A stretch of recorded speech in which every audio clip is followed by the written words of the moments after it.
So, interesting weekend. My good friend, Mr. Zuma, on Thursday night, like he waits until everyone's watching like squad cars, man. Like, da. Is he going to come out? No, and the army was there, helicopters, literally, I suppose. What did he do? He comes out. Clever move, obviously. And he comes out. The unexpected part at first was like we were all expecting like millions of people to be outside of his house, like and taking on the cost. But if you think about it, it wasn't going to happen, right? The army and the police were on standby. You don't turn around and jump in front of a buffalo just for the fun of it. So, went quiet. So he turned around, he took him off he goes, and everyone was saying, problem, everyone was like, bang, this is it's going to be new. Law and order descends on South Africa. And then on Lee House, cha-ching, he goes, he does his protest. Oh, what a bummer. Thought he was Royal Game, and cha-ching, off he goes back to Cell 33. And the ace also looks like he's got a bad hand. So, I mean, everyone's thinking, oh, is it come? Are we there?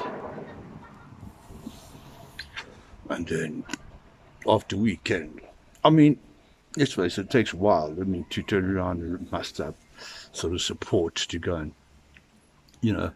protest for Zuma. I mean, it took 3 days. And I mean, you have to pick up trucks and bakkies and cart carriages and stuff. I mean, how are you going to turn around and carry all the stuff that you're protesting about? Or the spoils of war, I suppose, or whatever we call it. But, I saw the video, man, people coming, whole fucking buckies of people coming. Is this to free Zuma? Well, possibly. I mean, it's turning around. He was corrupt and he turned around and scaled the country out. So it's like, we want to scale too. And everyone's scaling behind old Jakes. And they're taking out. But I mean, if they are protesting for him, what do they expect? Well, how much do you have to steal before you get released? Is there sort of a stock you've got to have?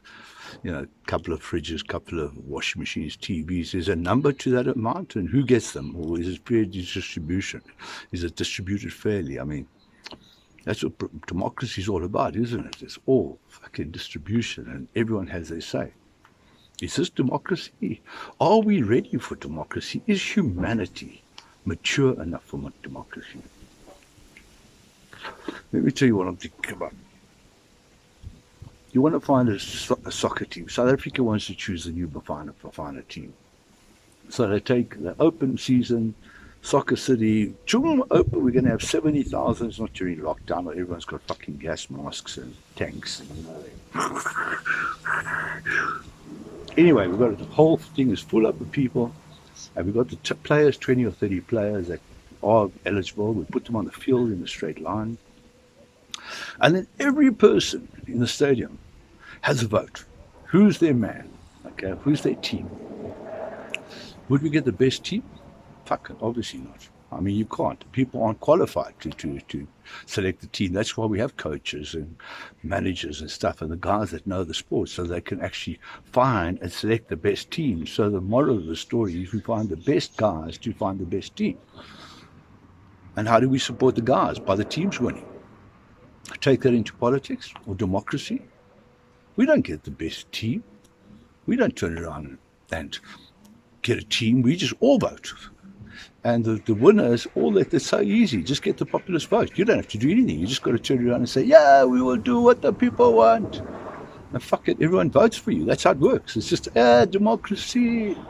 We're going to pillage the country. Yes, pillage the country. Yes. We're going to rape all the sexy women. Yes, rape the sexy woman. Fuck, this is crazy, man. Democracy is a joke. It's the way it's played out. It can't play any other way. There should be people that are qualified to choose the best people to lead the country. I mean, not just running around and enriching themselves and enriching projects and doing jack shit else. But I can understand, that mentality. I can understand the mentality of all the bad guys, okay? It's just pillage and tomorrow's another day, and we'll scale it. It's like a pyramid scheme, you know? We'll just scale until it's all stolen, and the people in the bottom layer, they're going to get nothing, because you never get at the bottom. You've got to sort of halfway down. That's your sort of aiming space, isn't it, okay, with a pyramid scheme? So I can understand they getting in and rubbing while it's hot, and there's no thought of that this is going to change anything. They don't give a shit about Zuma sitting in jail. I mean, for God's sake, yes, some of them do. The stalwarts, they still wanting to form an MP. These are doing sort of liberated shopping. It's fucking vandalism. It's crime. So I can understand them. They're just fucking hoodlums. They're just a bunch of criminals. They're just a bunch of opportunist thugs. Okay? But I can't understand the rest of us. Let's first take the whole thing. Is this a white thing? That half these countries are BE, the whites are turning out floundering for jobs, not for ownership of company, except for the top dogs, and they always will. Let's face it, those top whiteys are going to fucking bleed the whole thing anyway. They're going to make the money. But the rest are all floundering. We're talking South Africa. We're trying to sort this fucking country out. Indian, black, Chinese, white, green, who gives a fuck? People that have got a passport to this country, and all the millions that haven't got passports should turn around. We need to look at that, but that's another story. But all of us are turning around trying to get this country together, and we condone or we accept this vandalism, this whole lawlessness, the corruptness. And yeah, I know. What do we do about it? What, we don't pay our taxes? Is that going to make cops come and do their work? We don't turn around and don't pay whatever else. All this passive shit. Yeah, it's great. But the thing is, we need cops. We need army. We need the army going to go and face the Oaks now tonight in KZN and Gauteng. Hell, it must have been great consternation for the powers that be. I mean, working out which one of them takes the working gun. Because maybe they're going back, they're going tribal, I don't know. But everything is a joke, and we sit and we powerless. So what do? Yeah, we can't cut our nose to spite our faces, but we have to demand. We've got to say, no, we're not going to turn around. I mean, kangaroo courts and township justice. No, I don't condone it, but I do not condone what's going on now. I do not condone. And are vigilantes the way to go? Is it wrong? And then all of a sudden they get locked up because they're turning on protecting their families and their stuff. People are going to get killed. What does this country need now? Need better democracy, better politics, better parties? Of course we don't fucking need that shit. We need better leaders. We need leaders. Forget better leaders. Just a leader.